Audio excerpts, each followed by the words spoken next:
Siguiendo entonces con nuestro tema sobre la mayordomía y el cuidado de la mente, vamos a leer como texto de introducción hoy el texto que es muy conocido, que está en la carta a los Romanos en el capítulo 12, para dar un marco de referencia sobre este tema. Romanos capítulo 12 hasta el versículo 3. Por tanto, hermanos, les ruego por las misericordias de Dios que presenten sus cuerpos como sacrificio vivo y santo, aceptable a Dios, que es el culto racional de ustedes. Y no se adapten a este mundo, sino transfórmense mediante la renovación de su mente para que verifiquen cuál es la voluntad de Dios, lo que es bueno, aceptable y perfecto.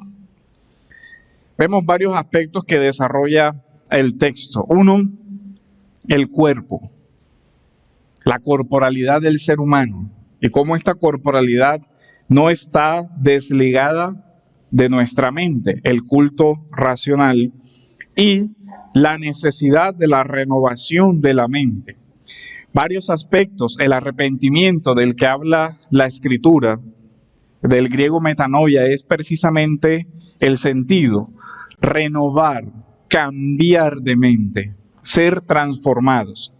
Todos conocemos que hay un arrepentimiento que marca el inicio de la vida del creyente, cuando somos iluminados por el Espíritu Santo para una nueva vida.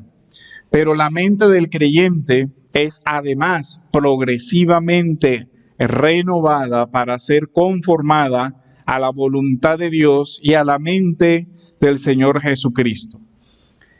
La primera etapa es ese nuevo nacimiento. Vemos un mundo nuevo, hemos sido introducidos por la gracia de Dios en el reino de su Hijo, pero aún vivimos en este mundo y se hace necesario que nosotros aprendamos a ver el mundo presente a la luz del mundo por venir. Es decir, que nosotros podamos interpretar la realidad de un mundo caído, pero desde la luz de la palabra de Dios. Para eso se requiere una nueva mente.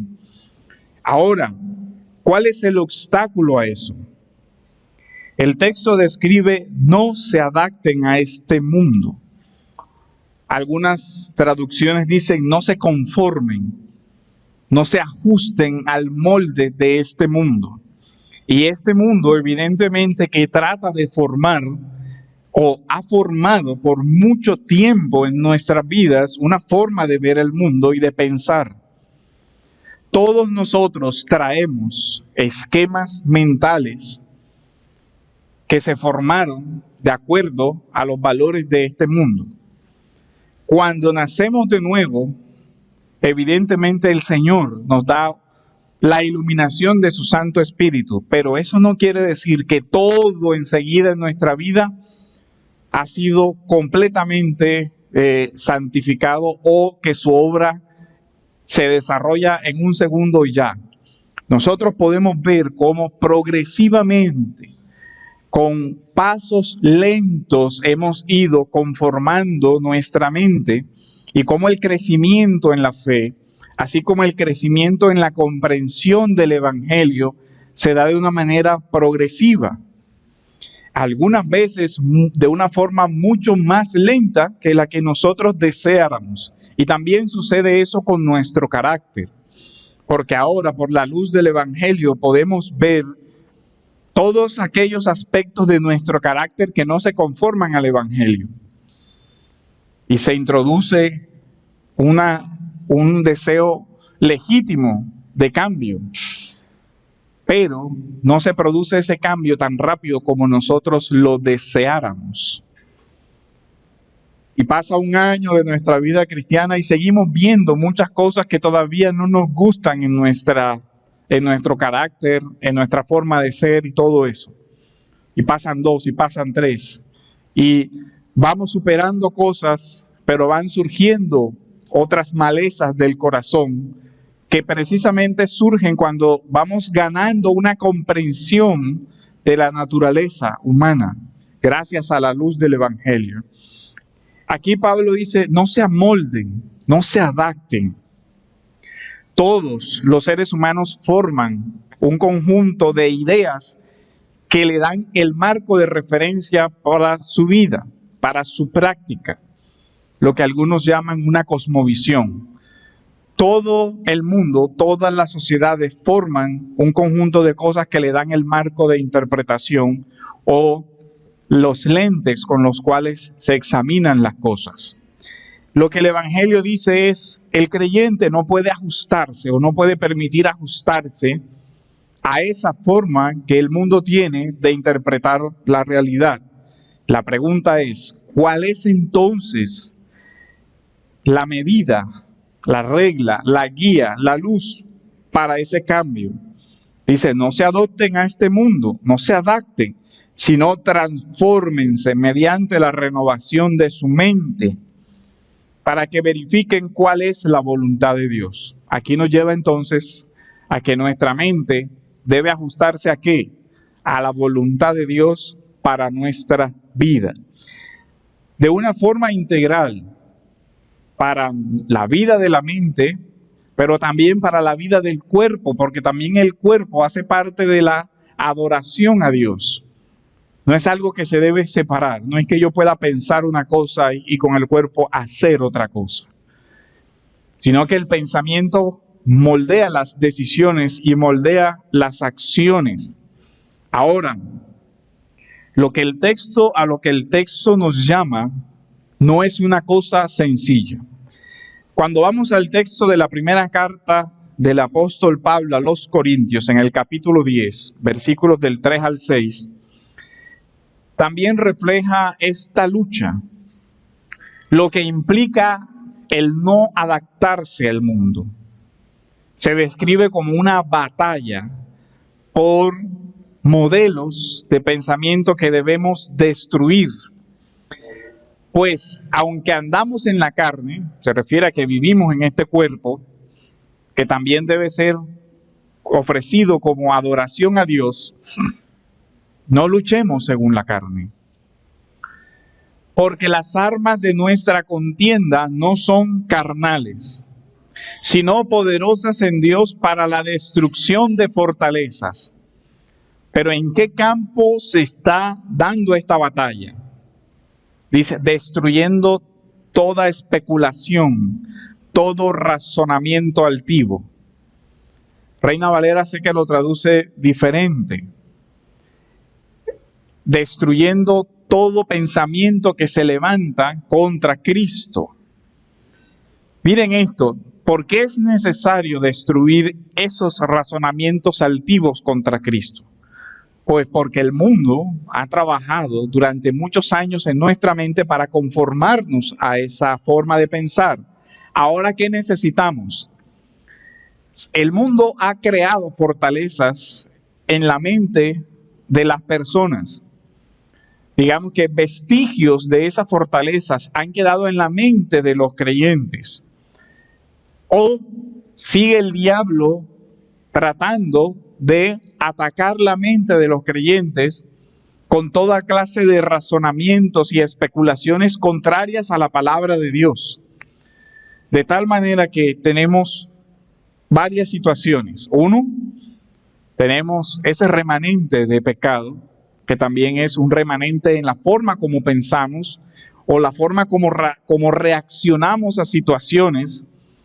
Y por otro lado, ataques que permanentemente el diablo está introduciendo para que nosotros nos apartemos de la verdad del Evangelio. Y esto es diario, esto es constante, esto es una batalla que debe librarse día a día. Es una batalla que ganamos hoy, pero no quiere decir que mañana sea igual.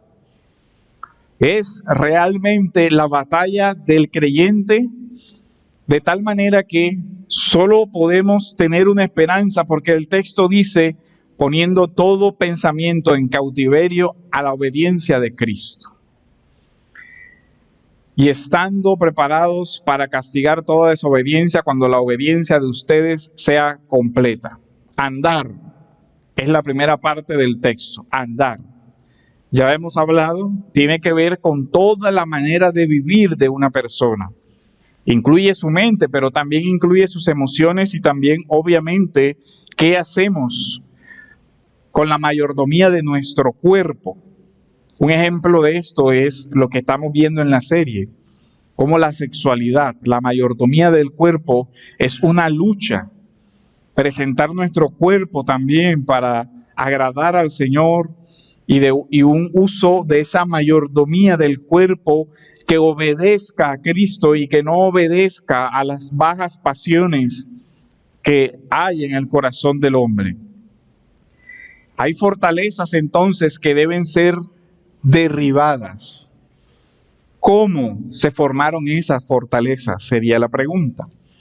Pues muchas de esas fortalezas se formaron por los ambientes en los que vivimos, por las experiencias de vida, sean buenas o sean malas, y porque fuimos reaccionando a esas experiencias y fuimos guardando eso en la memoria. Me resultó bien mentir porque me libré de esta situación o de esta consecuencia adversa. La experiencia fue que si mentí logré conseguir algo o librarme de algo, y así puedo crear un mecanismo de ir mintiendo y mintiendo y mintiendo para no cargar con las consecuencias de mis malas decisiones. Y eso se convierte en un mecanismo, se convierte en un hábito que cuando llega esa persona a la vida del Señor, donde le exige no mentirás, genera un problema.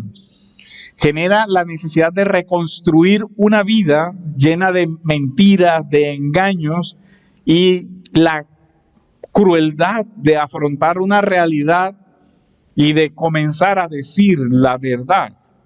No es fácil porque ya ha formado, se ha deformado el carácter más bien de esa manera. Y esa fortaleza en su vida debe ser derribada. Y el tema del pecado es que el pecado va creciendo y es como una maleza que va echando raíces y raíces y raíces. Y cuando comienza a jalar esa raíz, se encuentra que está bifurcada en muchas áreas de la vida. Porque esa persona ha construido una vida donde el pecado ha ido tomando posesión de muchas cosas. Si no fuera por la gracia de Dios, no podría haber un comienzo de vida, porque las raíces son abarcantes en todas las áreas. Lo que la Escritura, lo que llamamos la depravación total, no es total de intensidad, no es total de que absolutamente seamos todo lo malo que podamos llegar a ser. Es total de que el pecado se ha extendido a todas las áreas de la vida de la persona, a nuestra corporalidad, a nuestros sentimientos, a nuestra mente, a todo, absolutamente todo. El pecado lo ha dañado. Solo se da ese comienzo por la nueva vida que Cristo nos concede. Pero a partir de esa nueva vida sigue una batalla.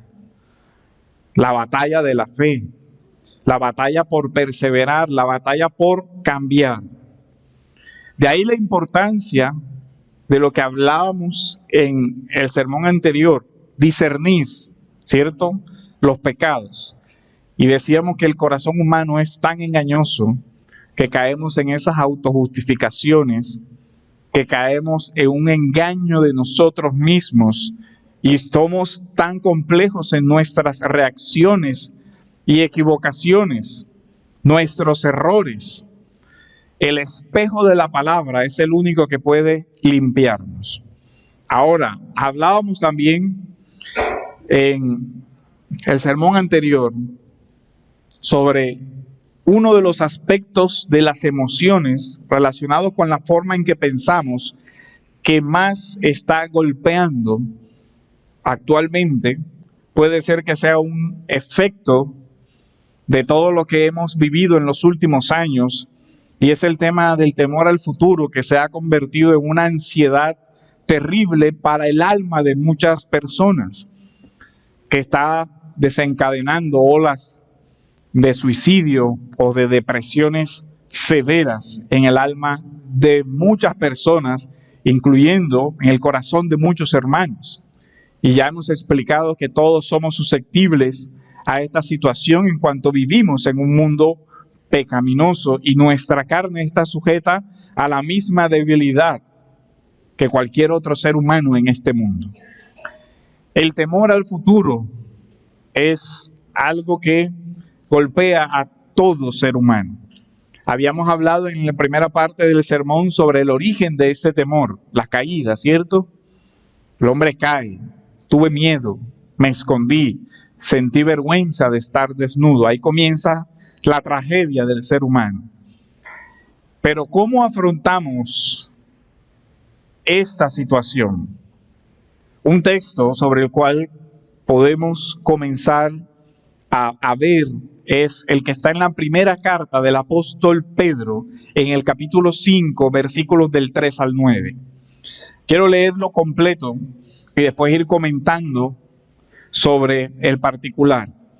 Primer aspecto dice: humíllense pues bajo la poderosa mano de Dios, para que Él los exalte a su debido tiempo, echando toda ansiedad sobre Él, porque Él tiene cuidado de ustedes.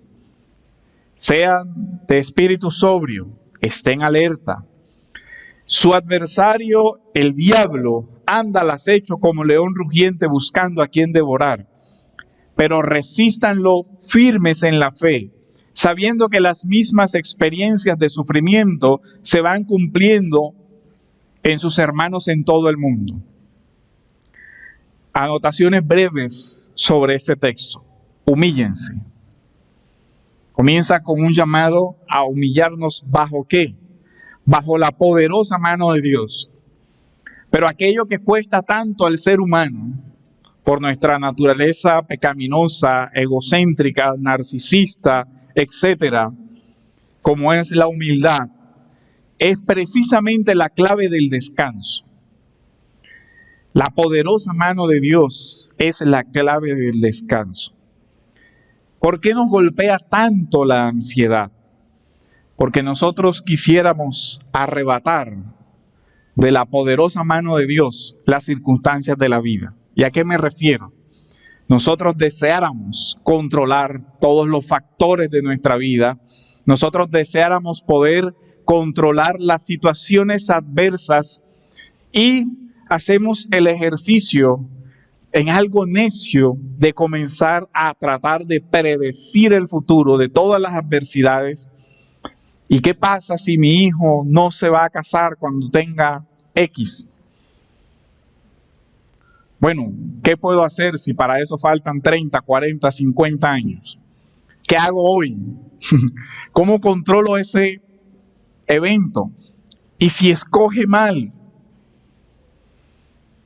¿Y si abandona la universidad? ¿Y si pasa esto? Imagínense todas las posibilidades que nuestra mente puede fantasear. Solo imagínense y comienza uno, ¿y si se enferma? ¿Y si se enferma de forma grave? ¿Y si se enferma y entonces yo no tengo el dinero para atenderlo? ¿Y si no tengo el dinero y me toca vender la casa? ¿Y si me quedo en la calle? Y no ha pasado nada. Y además eso es algo que usted intenta predecir de aquí a 30 años. Ni siquiera controlamos el día de mañana. ¿No le ha pasado? Mañana me voy a levantar y voy a hacer esto, y se levantó y se le desbarató el día y al final no supo ni qué hizo. Porque esa es la realidad. Ninguno de nosotros tiene en su mano el futuro. Pero nuestro orgullo quiere tener el control de cosas que no puede.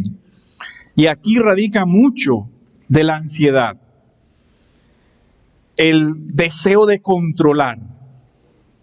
Nuestra mente a veces juega a tener la perfección de Dios. Y la soberanía absoluta no es algo que Dios comunica a la mente humana. Eso no pasa así. Nosotros no vamos a controlar las cosas que nos van aconteciendo día a día.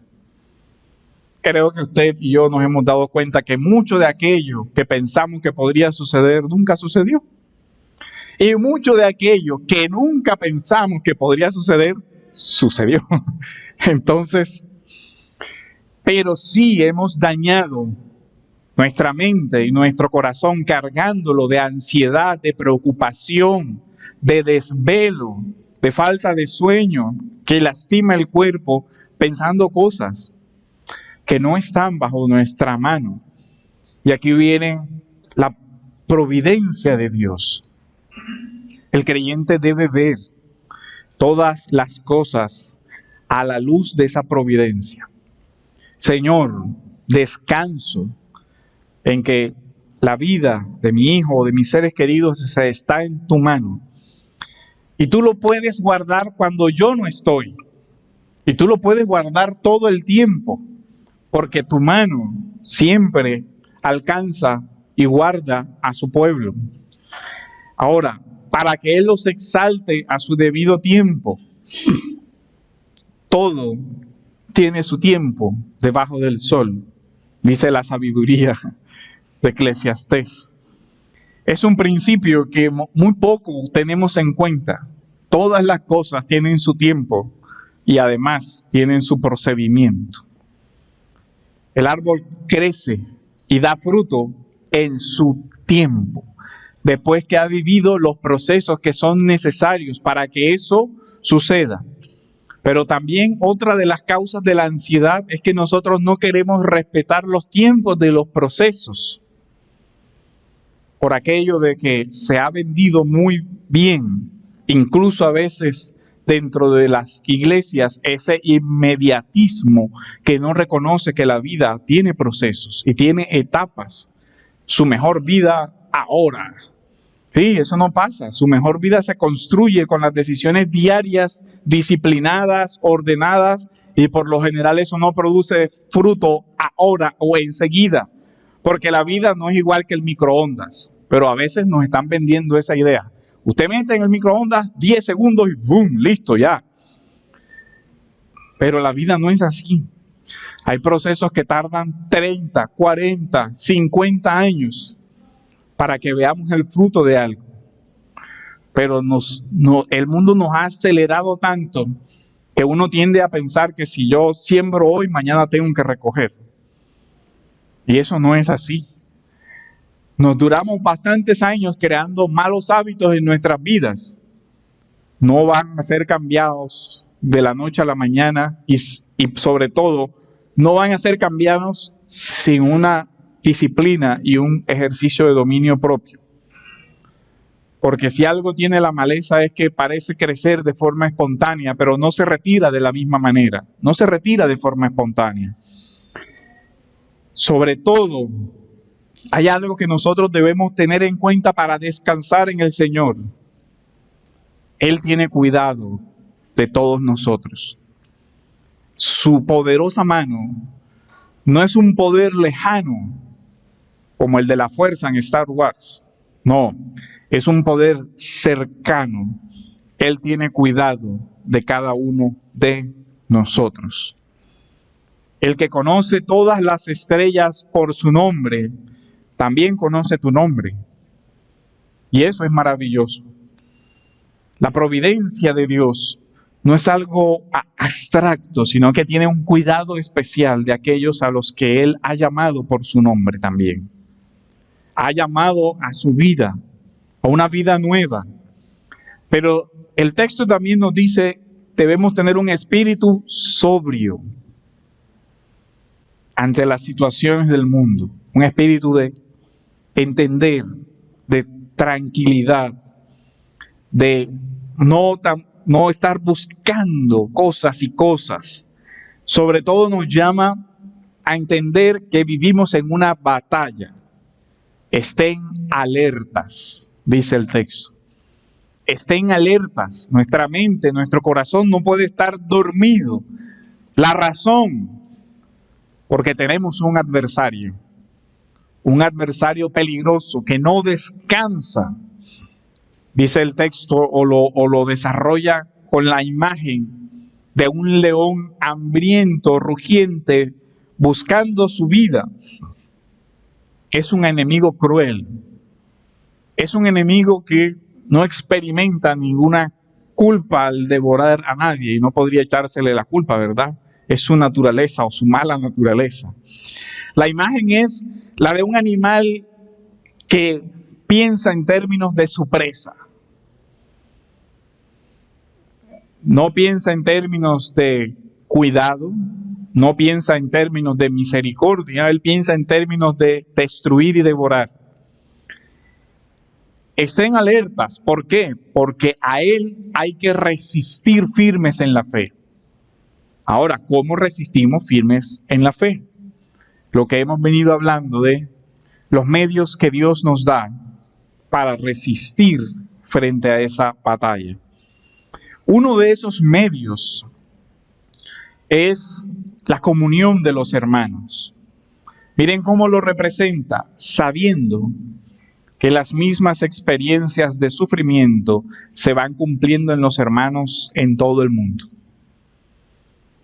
Uno, podemos ver la comunión de los santos. Y a veces la comunión de los santos la reducimos a los santos que yo conozco, ¿no? A los 2 o 3 hermanos que son los más cercanos. Pero la idea sería que ampliáramos un poquito la comunión de los santos y recordar que tenemos una gran nube de testigos que nos sirve de ejemplo. Hebreos capítulo 11 nos lleva a eso.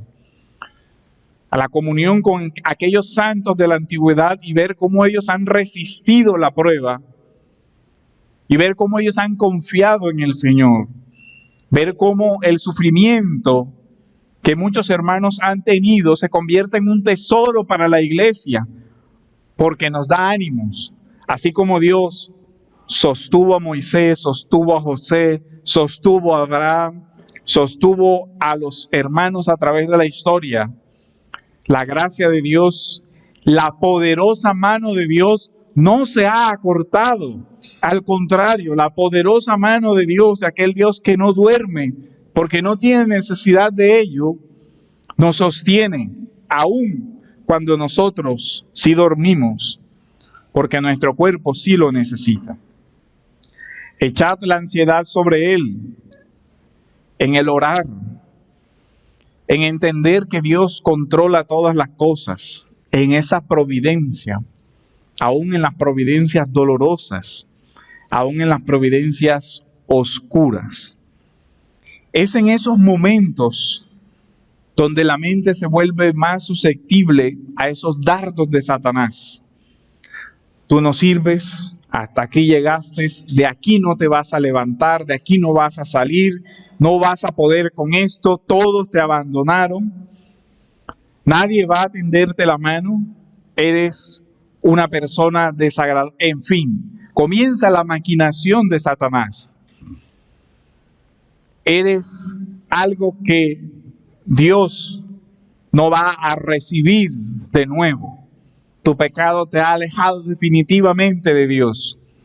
O nadie en la iglesia va a entenderte.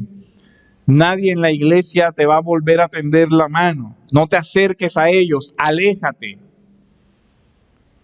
Así es como trabaja el león, ¿cierto? ¿Qué hace? Va sacando de la manada.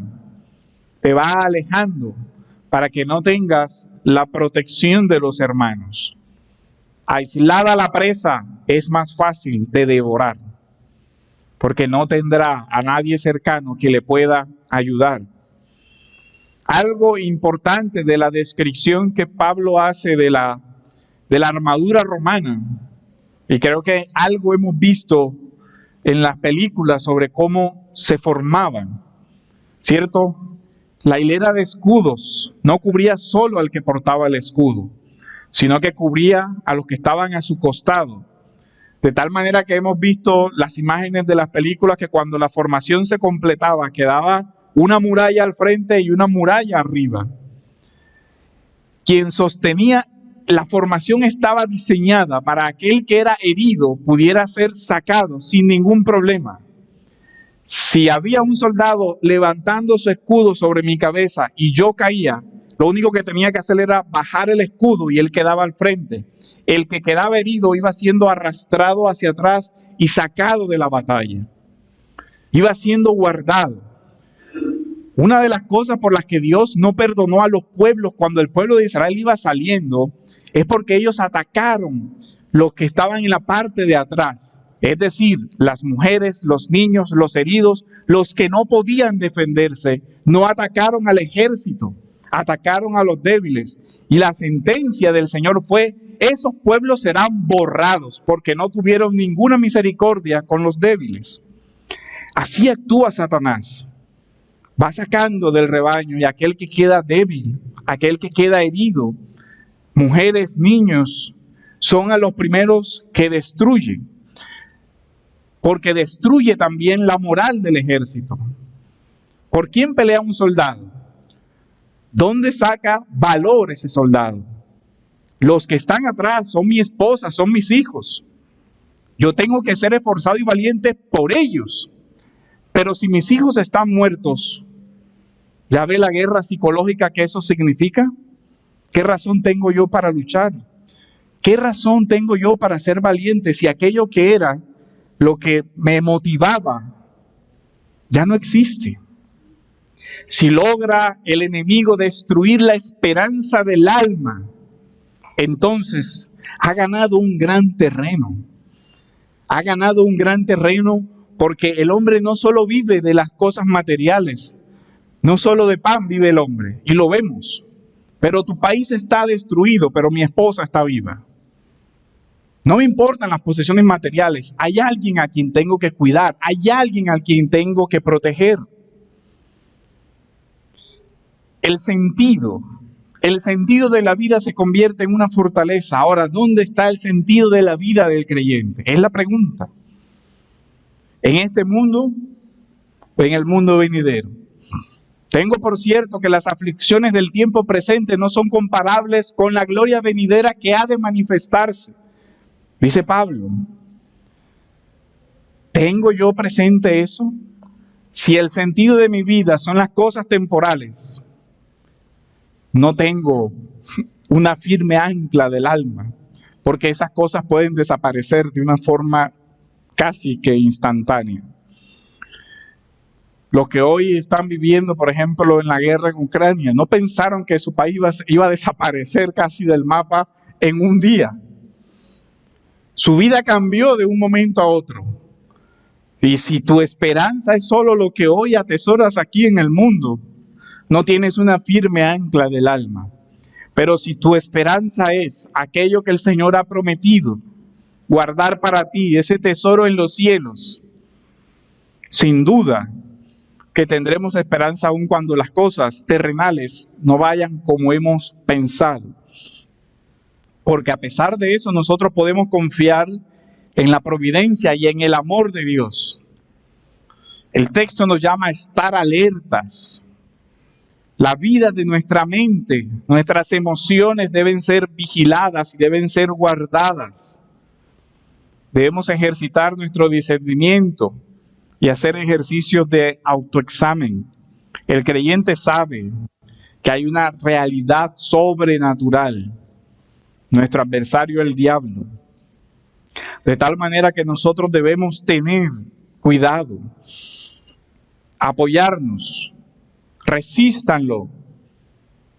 La fraternidad ha sido construida para eso. De tal manera que la iglesia también debe pensar en cómo ayudamos a los que sufren, cómo nos preocupamos por los enfermos, cómo nos preocupamos por los que están necesitando de algo material. Y que el Señor nos ayude a poder ver esas necesidades, pero también a que los hermanos puedan manifestarlas, aprender a escuchar, a entender y aconsejar, apoyarnos en los hermanos. También Corintios, en el capítulo 10, versículo 13, nos da una idea de eso.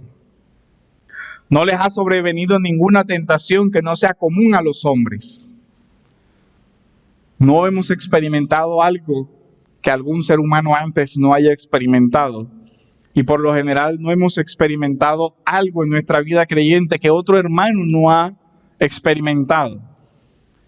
Y hacemos mucho en reconocer nuestras falencias y pedir el consejo de alguien que ha sido consolado por Dios. Es un texto que aparece en Corintios. Con la gracia que hemos sido consolados, podemos consolar también a otros. Y hacemos bien en buscar cómo Dios ha tratado con el corazón de alguien y le ha consolado para consolar a otros. Dios no permitirá que ustedes sean tentados más allá de lo que pueden soportar, sino que con la tentación proveerá también la vía de escape a fin de que puedan resistirlas. Ahora, ¿cuál es uno de los mayores temores del ser humano? La muerte.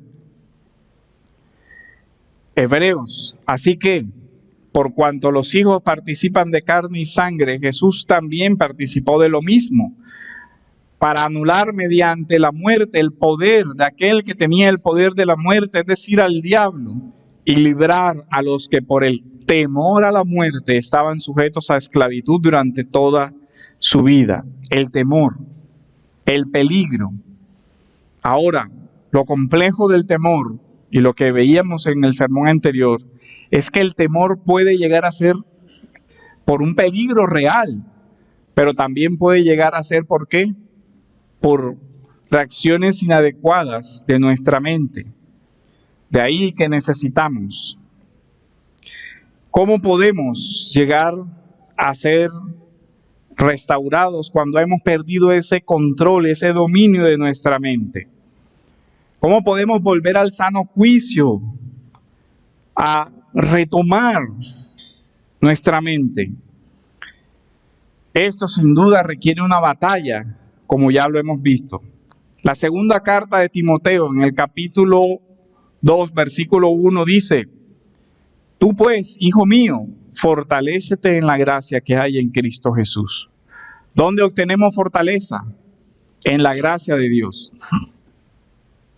Es una batalla. Segunda de Timoteo 1:7 dice: porque no nos ha dado Dios espíritu de cobardía, sino de poder, de amor y de dominio propio. Y eso incluye el dominio de nuestra mente y de nuestras emociones. El enfocar nuestros pensamientos, el ser mayordomos de nuestros pensamientos conscientemente.